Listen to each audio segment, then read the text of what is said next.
Ya kita ingin wakil ini yang bisa kerjasama. Terus jangan putus komunikasi. Nah yang kedua jalin silaturahmi terus. Karena kalau sudah menjadi pejabat itu sok dipanas-panasi kepada orang lain. Makanya saya nggak pernah dipanas-panasi itu panas. Karena saya punya prinsip dalam hidup. Ana wong kenen-kenen, wah bupatinya lemes, bupati apa karep bae. Beli mempan Kang ya. Apa jare Apa jare Kang Imron. Iya. Imron, kamu jadi bupati. Ternyata yang calon-calon lain itu kamu lebih bagus. Terus kamu cocoknya wakil, kamu siap nggak? Oh siap, kata saya. Jadi wakil siap. Kamu jadi wakil siap? Siap. Loh, kamu kan bupati, ketua partai. Kamu gimana kata? Ya itulah saya, kata CNN. Assalamualaikum warahmatullahi wabarakatuh. Halo sedulur netizen, ketemu lagi sama Novia Aprilia ya di podcastnya Apa Jare. Apa Jare kali ini kita akan ngobrol santai bersama dengan tokoh yang sudah tidak asing lagi untuk warga Kabupaten Cirebon pastinya ya. Sudah hadir di sini Kang Imron. Ya, Oke, assalamualaikum Kang. Waalaikumsalam warahmatullahi wabarakatuh. Oke, gimana nih perasaannya setelah selesai masa tugasnya? Lebih santai atau bagaimana Kang? Lebih santai kalau hidup waktu jadi bupati pun santai. Oh begitu? Jadi hidup santai. Oh bukannya banyak nih pekerjaan rumahnya ya? Ya. Terus juga setiap harinya dengan kegiatan yang padat, tapi tetap disantai gitu ya? Sekarang saya tiap hari tamu banyak, kegiatan kita banyak gitu. Kita ya silaturahmi, kita banyak juga. Tiap hari tidur jam 12, bahkan kalau di rumah saya lek-lekan itu sampai tiap hari. Lek-lekan bahasanya, oh mantap sekali. Jam 3 sampai itu tiap hari bangga cek. Ya, oh tetap nih ya, datang ke sana. kumpul dengan warga juga dengan itu? Warga. Memang dari dulu di orang tua saya dulu sering melekan di kampung saya itu sampai malam gitu. Di sana catur, ngobrol gitu. Jadi sudah biasa rutinitas Udah biasa. itu ya.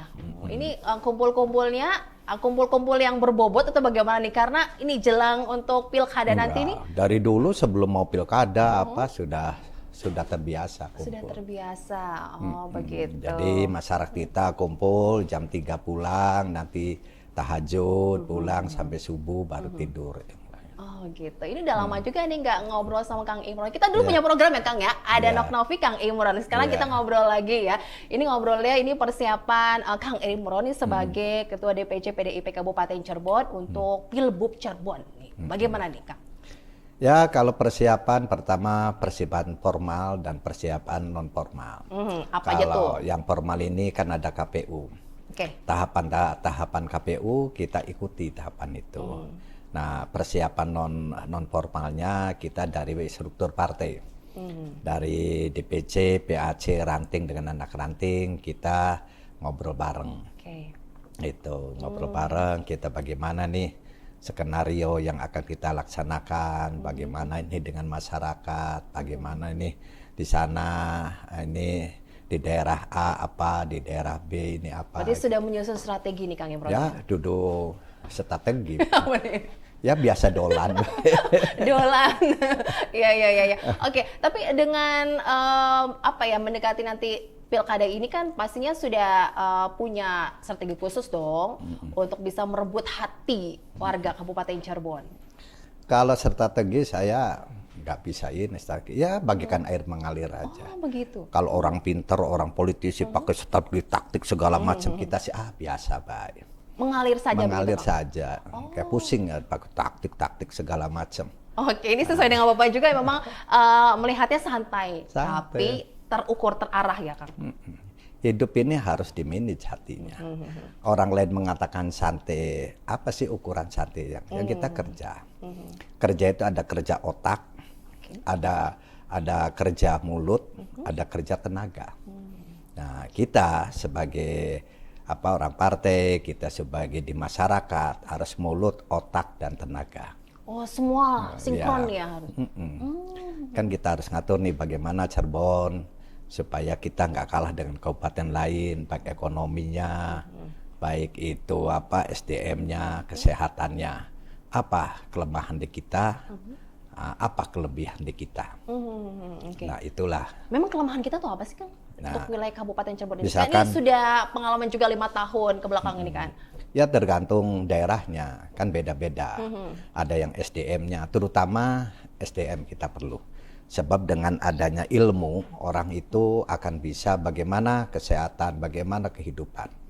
Gitu. Bahkan kata Kiai itu kan, waman arada dunya falibil ilmi, waman arada akhirata falibil ilmi, waman arada huma falibil ilmi. Barang siapa menghendaki dunia, itu harus dengan ilmu. Akhirat pun harus dengan ilmu. Nah, itu. Dan ingin keduanya ya harus dengan ilmu, makanya ilmu itu paling utama. Ilmu paling utama. Nah, tapi ilmu dan agama itu harus bisa merubah pola pikir dan tingkah laku. Jangan ilmu sekedar ilmu, agama sekedar agama. Hati tetap aja kemerangsang. Hati tetap aja. Bahkan kita perlu ngaji rasa. Ngaji rasa. Kalau ngaji tulisan gampang. Ngaji kitab kita tinggal baca. Tapi aplikasi dari yang kita baca, bisa nggak kita ngaji rasa? Ngaji rasa itu ternyata ada orang yang sombong. Kita kesel. Kitanya jangan sombong. Waktu kita jadi bawahan, ternyata ada pejabat yang ngomong sok kasar, perintah sok kasar. Kita tidak senang. Kita setelah menjadi pejabat aja melakukan yang sama. Itu ngaji rasa. Pasti bawahan akan nggak senang. Cuma kena takut. Gitu. Cara makan pun gitu. Oh, jadi pejabat gaya apa? Kita nek. Gitu, gaya makannya harus gini, ininya penampilannya. Kita sudah menjadi pejabat, ya aja konon. Nah, itu ngaji rasa. Nah, itu ngaji rasa itu paling utama, karena kalau ngaji rasa mengendalikan manajemen nafsu kita. Itu yang Kang Imron terapkan dalam kehidupan sehari-hari dan juga dalam pekerjaan. Nah, pekerjaan gitu. Sebab orang itu perlu. Orang pinter tapi nafsunya tidak dimanage, lebih bahaya. Waduh. Lebih bahaya. Makanya hati ini harus, nafsu itu harus dimanage. Harus dimanage ya. Untuk pilbub nanti apakah bernafsu juga nih Kang Imron? Ya saya hidup ini kita harus jalani. Nafsu jangan, tapi kita juga harus bisa kerja yang baik. Gitu. Karena kalau sudah ngomong nafsu itu konotasinya negatif. Betul. Gitu. Tapi nafsu bagaimana? Nafsu kita dikendalikan dengan ilmu dan agama ini. Oke, jadi jangan terlalu bernafsu gitu ya, karena itu negatif juga ya Kang Imron ya.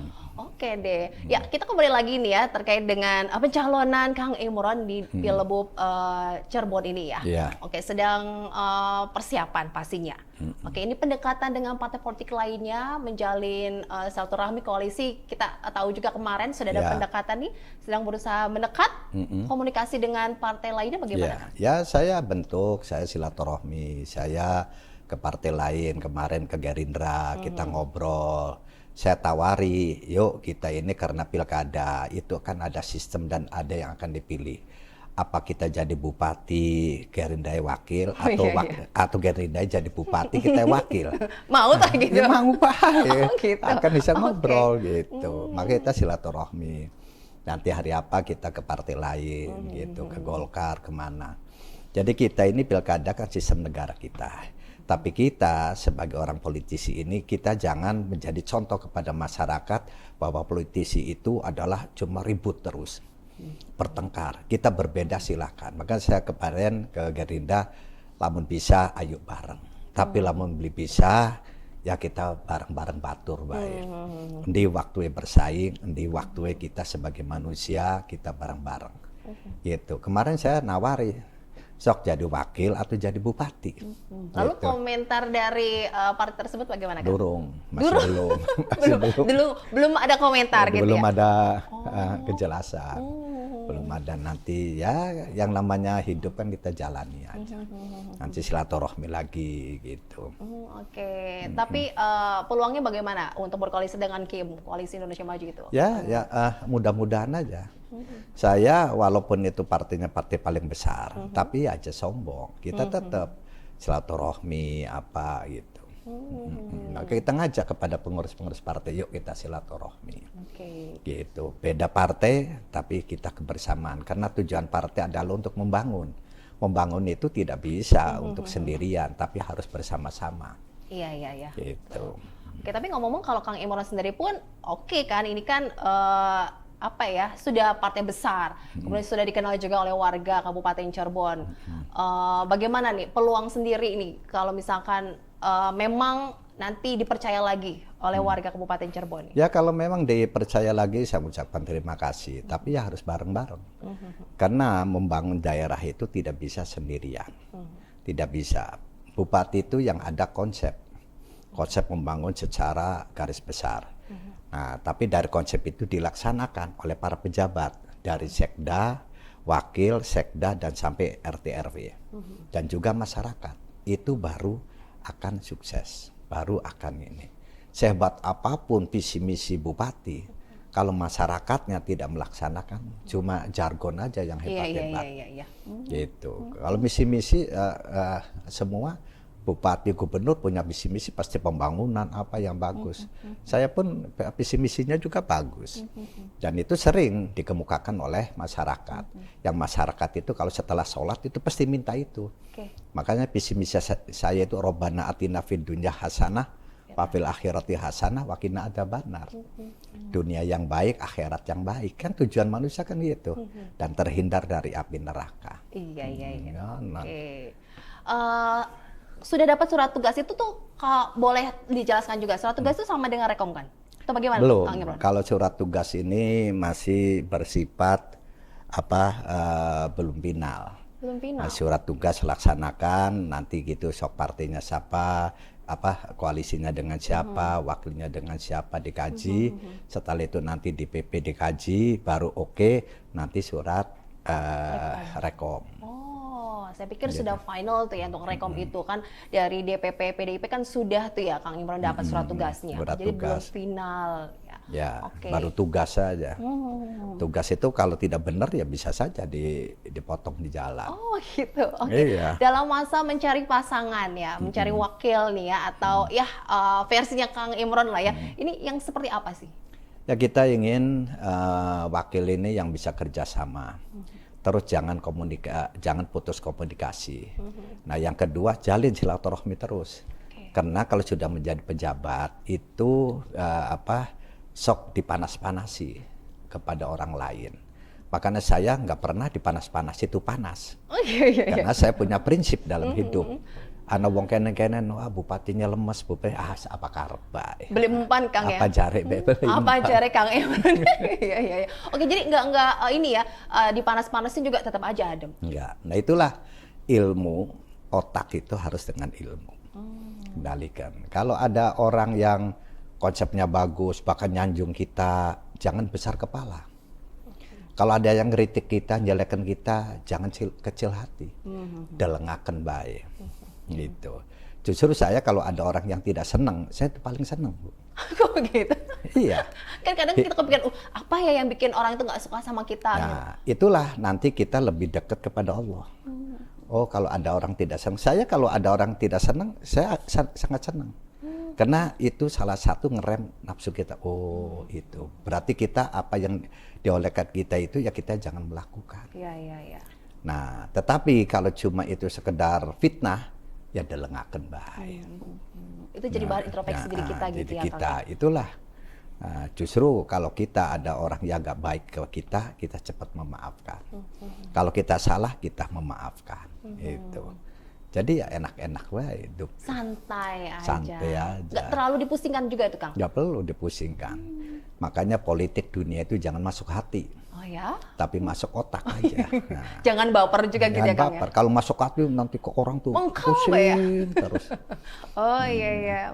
Saya banyak yang manas-manasi. Pak, anak buah bapak tuh coba. Tuh sawahnya. Tuh mobilnya hebat. Saya panas, gak panas. Saya alhamdulillah anak buah saya banyak yang kaya. Gitu ya. Nah jangan jelek sangka. Kalau jelek sangka, wah, korupsi apa. Kitanya baik sangka, alhamdulillah, barangkali dia usahanya atau warisnya apa. Jadi hidupnya tenang.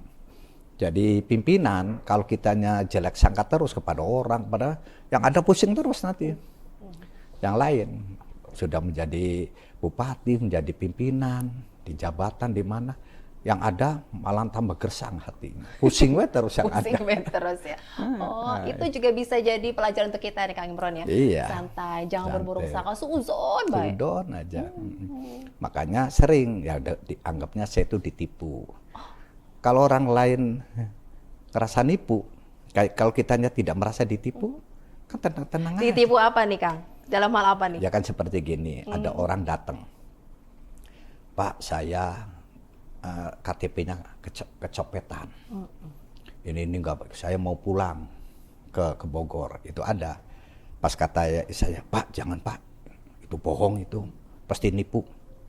Kita jangan jelek sangka, paling cuma dia mintanya transport. Nah kitanya hitung-hitung sodakoh aja, sok mangga, hati-hati. Nah bagi orang yang di ini saya, Bupati mah gampang ditipu we. Oh begitu. Nah saya tidak merasa ditipu. Nah saya niatnya juga sodako, kan terukur.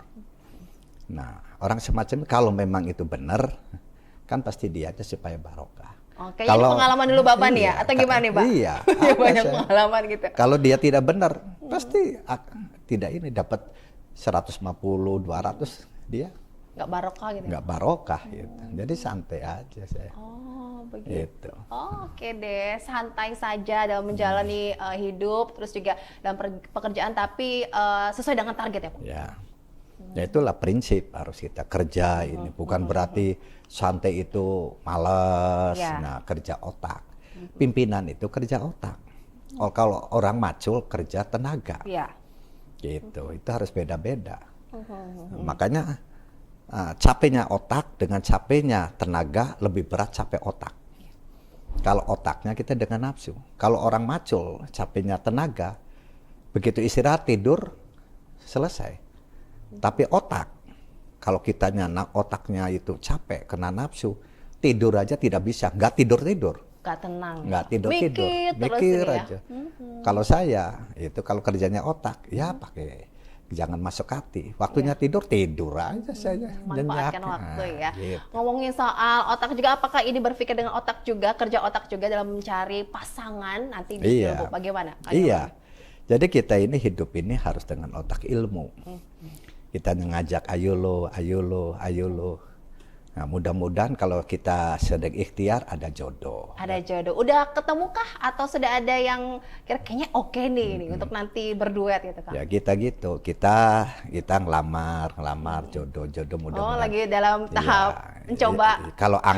Kalau tetap angel ya pakai ilmu. Dikemat kudu.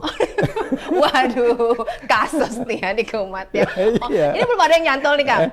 Ya pertama aja ngago ilmu dulu. Kita pakai otak aja dulu. Kita silaturahmi. Tapi ternyata nggak laku terus. Nah baru ngago kemat. Tokoh-tokoh yang bermunculan sekarang ini, menurut Kang Imron bagaimana? Ya bagus-bagus aja. Seneng-seneng aja banyak kan gitu. Dari yang tokoh muda sampai yang sudah pengalaman seperti Kang Imron juga ini? Iya, kan sekarang banyak ini. Tambah banyak tambah bagus kan, orang banyak pilihan. Itu bukan jadi ancaman? Enggak, seneng aja orang ancam. Kalau ancaman gitu kita pusing gitu. Kalau kita nggak pusing, itu bagus-bagus aja kan. Gitu. Peluang tetap oke dong ya, optimis nih. Optimis, hidup harus optimis, tapi harus terukur. Harus dengan kerja dan ilmu. Jangan cuma optimis, pokoknya. Ternyata konsepnya nggak punya, gitu, ilmunya nggak punya, malah tambah. Tapi kan dari atas harus dong pasti punya apa ya, bisa dikatakan ambisi atau target yang harus tercapai sampai ke bawah nih Kang. Ya kita kan harus target nih, kan kita harus dengan ilmunya, caranya gini. Oh Cirebon Timur tuh gini, Cirebon Barat gini, Kecamat gini, kan gitu. Ya boro-boro konon kan jare nyanyian bae apa ndeketi wadon bae kan kudu weruh. Iwak apa kan konon. Nah, dari pusat bagaimana? Dari pusat sendiri, Kang? Ya sok kamu cari yang cocok, yang apa kan gitu. Kalau saya lihat wakil ini harus orang yang berjiwa besar, berkomunikasi, karena di mana-mana kebanyakan orang nomor 1, nomor 2 itu nggak akur. Oh, ini curhat atau gimana, Kang? Enggak, ya memang kenapa? Karena yang orang 2 wakil itu tidak ada kekuasaan. Iya. Nggak ada. Gitu. Makanya kita harus sering komunikasi. Gitu, komunikasi. Karena tanda tangan B langka. Saya sudah ngomong. Bahkan waktu itu saya ingin juga pas waktu dites kan itu. Kamu kalau itu jadi wakil siap? Oh siap. Loh kamu kan bupati, kok jadi wakil siap? Justru jadi enak wakil. Loh jadi enak wakil, kamu tahu nggak wakil itu tidak ada kegiatannya. Tuh kalau nafsu gitu. Kalau saya pakai hati. Kegiatan nggak ada, kerjaan nggak ada, tapi gaji dapat, tunjangan dapat kan enak, kata saya. Oh gitu ya? Ya iya, saya kan ditanya dulu lagi kemarin tuh, tes itu. Meron, kamu jadi bupati. Ternyata yang calon-calon lain itu kamu lebih bagus. Terus kamu cocoknya wakil, kamu siap nggak? Oh siap, kata saya. Jadi wakil siap. Kamu jadi wakil siap? Siap. Loh, kamu kan bupati, ketua partai. Kamu gimana, kata? Ya itulah saya, kata saya. Loh, gimana? Kan hidupnya cari yang enak. Cari yang enak. Kamu tahu nggak, katanya, wakil itu tidak mempunyai kekuasaan. Ya. Kerjaannya juga mana, katanya. Awak dan sikil saja. Tuh, karena Bapak itu pakai nafsu, kata saya. Tapi gengsi dong, Pak. Udah jadi bupati kok jadi wakil, Pak? Enggak, saya tidak gengsi. Enak aja saya. Gitu. Enak aja. Gengsi itu apa? Cuma kan perasaan. Orang kan gitu. Banyak orang jadi pejabat. Setelah pensiun, pusing. Karena ada anak buah lewat. Waduh, kok diem saja. Kenapa? Nafsu yang ada. Saya tidak jadi bupati apa? Kalau orang yang pakai nafsu pas ada nelpon ke anak buah, tidak diangkat-angkat. Waduh, sekarang saya jadi bupati aja kena nafsu. Ya. Kenapa? Jelek sangka. Tapi saya pas nelpon 2 kali nggak diangkat, dia lagi barangkali sibuk. Jadi hati itu tenang. Kan, sayanya nggak nelpon-nelpon. Ternyata dia nelpon baik. Nelpon balik. Jadi hati ya tenang aja. Nah itulah hati itu kalau kitanya nafsu terus ya. Jadi pejabat itu banyak, saya kan mengamati. Setelah nggak jadi pejabat, pusing. Itu kenapa? Karena orang yang dulunya dihargai, diapai gitu kan. Setelah enggak orang diem aja, padahal benar-benar tidak lihat. Tapi perasaan, waduh, dulu jadi pejabat diangkat oleh saya, sekarang diem saja. Kenapa? Jelek sangka terus. Kalau saya baik sangka terus, dia lewat nggak ketemu ya biarin aja. Enak saya. Terus saya kena waktu jadi pejabat, tidak pernah saya itu dihargai. Karena saya tidak jual beli. Jadi tidak merasanya jual. Wah, Bapak ini tidak dihargai. Nah, kitanya memang tidak ada tidak dijual katanya. Jadi hidup itu santai. Tidak haus kekuasaan juga. Iya, makanya gitu. Makanya hidup santai itu dalam artian hati yang ini. Itu. Makanya saya punya prinsip hidup tuh enak dan enak sekali. Enak dan enak sekali. Cuma 2 pilihan itu ya, Pak. Sekarang masuk dalam tahapan mana nih? Enak sekali. Enak sekali. Rumusnya apa? Bersyukur dan sabar. Bersyukur dan sabar. Gitu. Saya tanya, Pak, Bapak itu dulu enak jadi waktu jadi lebih atau enak jadi bupati? Enak semua. Enak semua. Enak dan enak sekali. Tergantung ditinjaunya. Kalau lebih dapat gaji dapat, balik dapat berkah. Iya. Gitu. Iya, betul. Ya enak sekali. Gitu. Jadi enak sekali, enak sekali ya. Jadi ya, tergantung. itulah prinsipnya Bapak ya, Pak ya. Prinsip. Jangan terlalu diambil pusing ya, juga. kata orang tidak jelas. Itulah prinsip saya yang tidak jelas. Prinsip yang tidak jelas. Tapi Bapak nggak apa-apa tuh orang menilai Bapak begitu? Ya nggak apa, biarin aja. Pusing-pusing sendiri dia. Apa cara Kang Imron? Benar-benar nih ya. Saya waktu jadi bupati aja sering itu saya naik sepeda sendirian. Tanpa pengawalan? Tanpa pengawalan apa. Kan gitu. Ada yang tidak kenal enak makan pinggir jalan. Ada yang kenal, Bapak Bupati. Ya. Nah, kan kalau justru kalau anak saya atau apa kata temennya jangan ngomong sok bupati. Jangan malu kan gitu. Saya di Bandung enggak itu ngomong kalau pulang apa gitu. Santai aja lah Santai gitu ya, Pak. Oke. Harus mencari pasangan yang serak juga sama Bapak. sama Kang Imron ini. Ini yang kemarin mungkin menjadi pembelajaran juga yang harus ditingkatkan apa-apanya begitu, Kang? Ya itu, jadi harus komunikasi, terus harus punya prinsip, jangan terbawa omongan orang lain. Kadang kan orang tuh manas-manasi apa itulah. Dan kemarin baik dong? Baik juga, kan gitu. Jadi saya semua yang pikir saya itu semua baik. Semua baik, ya baiklah. Oke, kalau nanti percaya lagi, program-program apa nanti yang akan Bapak fokuskan nih? Ini kan kita tahu ya masih banyak juga nih yang belum tuntas saat Bapak dulu menjabat. Bagaimana? Kita ini sebenarnya, pemerintah kita ini sudah semua lini ada. Apa sih yang tidak digarap? Kan dinas. Jadi sebenarnya pimpinan itu beda di era reformasi. Kalau dulu ini kita pimpinan itu dari atas program itu, kalau kita dari bawah. Makanya saya sering ngasih arahan terhadap para pejabat itu.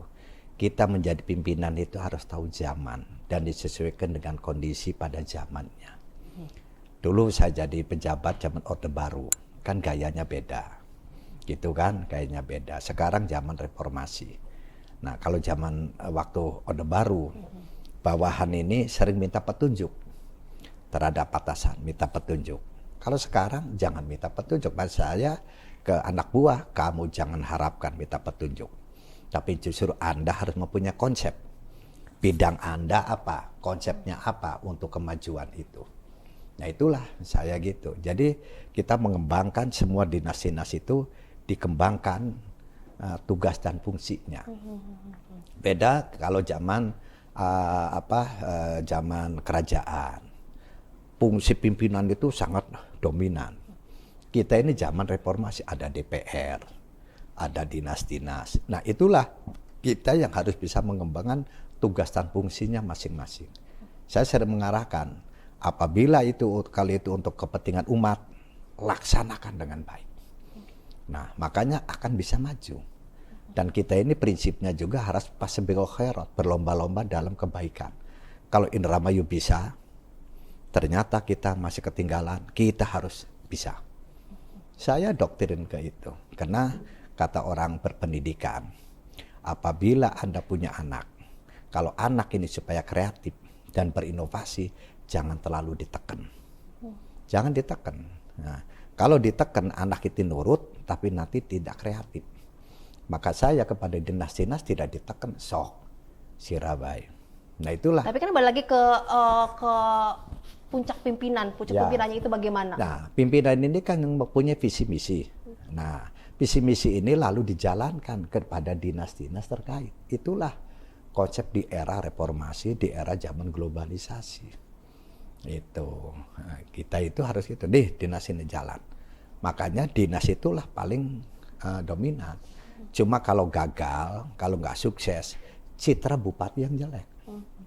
Tapi kalau ternyata sukses, yang nanda tangan itu bupati yang bagus. Nah, sebenarnya kan cuma gitu. Padahal kesuksesan itu teamwork, kerja tim. Kalau saya, karena saya orang birokrat. Kesuksesan itu tidak tertumpu pada yang kemarin termasuk sukses atau sebaliknya? Kemarin saya karena jadi bupati itu di samping COVID ya. COVID, jadi itulah yang tentunya program itu tidak bisa 100% terlaksana. Karena kami waktu itu dilantik tahun 2019, baru beberapa bulan COVID, banyak COVID-19 gitu kan, tahun 2019. COVID, kita tidak boleh kegiatan-kegiatan apa segala macam, dan PAD pun turun. PAD turun, terus juga dari pusat pun kita anggaran juga turun, karena berdampak COVID, apapun untuk COVID. Nah saya jadi bupati ini kan baru berapa tahunan setelah COVID nggak ada. Nah sedangkan program pemerintah itu sekarang COVID nggak ada, itu pelaksanaan apa pendapatan asli daerah yang terkumpul sekarang itu untuk tahun depan. Ya. Nah itu. Jadi kita ini kalau sekarang ini zaman kan sudah transparan. Ya. Berapa sih anggaran di Kabupaten Cirebon? Berapa sih untuk PUTR? Berapa sih untuk jalan? Jadi sekarang sudah terbuka. Anak-anak kita yang ahli IT sudah tinggal bisa buka. Nah, terus dibandingkan dengan kabupaten lain, misalkan jalan jelek, Kenapa? Karena COVID. Di samping itu pendapatannya berapa, jalan kita ada berapa kilo, anggaran yang tersedia berapa miliar, kan akan terukur. Berarti ini sekian kilo. Berarti sisanya tahun 2025. Jadi masih banyak banyak ditemukan jalan rusak di Kabupaten Cirebon itu mungkin dampak dari COVID-19 itu, Kang Nah Imron. itu kan kita ini hasil dari tahun 2023 dilaksanakan sekarang. Sekarang itu lagi dikerjakan kan. Itu zaman saya, karena saya itu memprogramkan. Jadi pelaksanaan pemerintah itu kita pelaksanaan anggaran perencanaan segala macam tahun 2023 diketuk dengan DPR-nya, pelaksananya tahun 2024. Gitu. Itu masih menjadi PR besar ya untuk Kabupaten Cirebon juga nih, Kang Imron. Jalan rusak, sampah, banjir juga. Nah itu. Nah kita pun kalau sampah tugas kita, tapi kalau banjir apa sebabnya banjir? Seperti di Walet, di apa? Oh banjir ini kena dari Kuningan. Otomatis kita ini harus kerjasama dengan Kuningan dan provinsi, karena kewenangan kita terbagi-bagi. Nah di samping itu juga kena pendangkalan laut.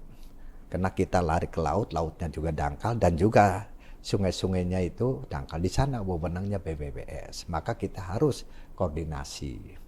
Karena kita ini pemerintah itu mempunyai tupoksi dan wewenang masing-masing. Nah itulah perlu adanya silaturahmi dan juga kebersamaan. Masa ke dinas-dinas silakan berkomunikasi silaturahmi terhadap dinas yang terkait. Ini dengan provinsi nih. Misalkan kita SMA, kan wewenangnya provinsi. Kita harus dinas ini silaturahmi ke dinas provinsi. Tapi kan sudah menahun juga nih untuk kejadian seperti ini di Kabupaten Cirebon. Warga juga kan menantikan kapan nih beresnya nih. Ya, kalau kita lihat, nah itulah kalau orang kita pendidikan. Emangnya di Cirebon saja, semua kabupaten. Karena dampaknya sama. Jadi kalau kita orang berpendidikan, ternyata di Kuningan enggak, di ini enggak, di Cirebon gitu. Nah berarti ada kelemahan di Cirebon. Tapi kalau itu hampir semua, berarti ini keumuman. Gitulah. Tapi kan ada andil juga dari eksekutif legislatif gitu kan, Kang. Harus bisa membenahi itu semua dari tahun ke tahunnya, kan ada progres harusnya begitu. Nah itulah, itu pun kan kita harus dengan DPR gitu kan. Kalau dulu zaman DPR kan eksekutif itu berwenang penuh. Kalau sekarang itu kan dengan DPR. Karena DPR itu adalah perencanaannya dia, pengawasannya dia. Cuma pelaksanaan kita. Gitu. Gitu. Makanya sering gitu. Kalau jalan jelek, bupati. Tapi kalau jalan bagus, DPR. Karena itulah pokirnya. Kan gitu. Ya itu. Karena sistem kita di sana itu. Kan gitu. Masyarakat kan nggak mau tahu. Yang penting kita bisa nyaman. Apa jalan-jalan itu nggak ada yang rusak. Pokoknya nggak ada banjir lagi. Sampah juga sudah dibenahi semuanya gitu. Nah masyarakat pun sekarang harus ngerti dan paham. Jadi itulah masyarakat itu harus perlu dilibatkan, jadi ngerti. Makanya masyarakatnya juga harus pinter, itu harus pinter gitu. Karena sekarang sudah terbuka. Kalau zaman dulu kan tidak terbuka. Berapa sih anggaran kita? Sekarang kan kita terbuka. Cirebon anggarannya segini, untuk dinas ini sekian. Terus sekarang untuk PUPR ini jalan mana aja yang akan diperbaiki kan sudah tahu sekarang. Karena kita umumin. PUPR ini kita lagi dilaksanakan gitu. Jalan Penguragan sampai ke jalan ini kita lagi tenderin, akan dilaksanakannya tanggal sekian, ini tanggal sekian. Jadi sekarang sudah negara kita sudah keterbukaan. Bapak termasuk sudah puas belum dengan kinerja selama 5 tahun ke? Kalau hidup jangan puas. Karena hidup ini masalah. Selalu masalah, nggak ada masalah itu. Ini selesai ada masalah lain, itulah hidup ini masalah. Bagaimana, nah pimpinan itu bagaimana menyelesaikan masalah tanpa masalah. Gitu. Kalau hidup tuh masalah. Di Amerika negara maju, di Jepang negara maju, karena duitnya banyak. Apa nggak ada masalah? Pasti ada masalahnya. Masalahnya yang lain. Dulu orang miskin masalah karena nggak punya duit. Ternyata orang kaya juga ada masalah, dugaan masalah duit. Juga ada juga yang duitnya tuh tetap kurang. Nah, saya udah pernah pengalaman. Ada teman saya orang kaya dari Jakarta datang ke Bandung minta jalan-jalan. ternyata dia pusing terus. Tidur di hotel, tidur aja susah, pusing. Pas kita jalan-jalan ada tukang beca, tidur di becanya padahal gerimis. Kenapa? Hatinya tenang. Dia di beca, gerimis, bisa tidur. Ini tidur di hotel, tidak bisa tidur. Kenapa? Padahal duitnya lebih banyak. Itu kenapa? Tidak bersyukur. Kembali ke diri kita. Ya, itu.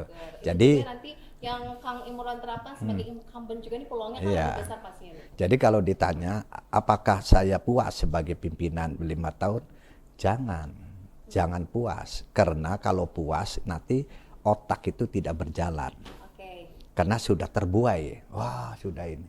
Apakah nanti akan dilanjutkan kan? Kalau dipercaya oleh warga ya akan dilanjutkan. Sudah tahu seluk-beluknya wilayah Kabupaten Cirebon dengan program-program apa yang akan buat? Jadi kita ini akan melestarikan nilai lama yang baik dan menggali nilai-nilai baru yang lebih baik.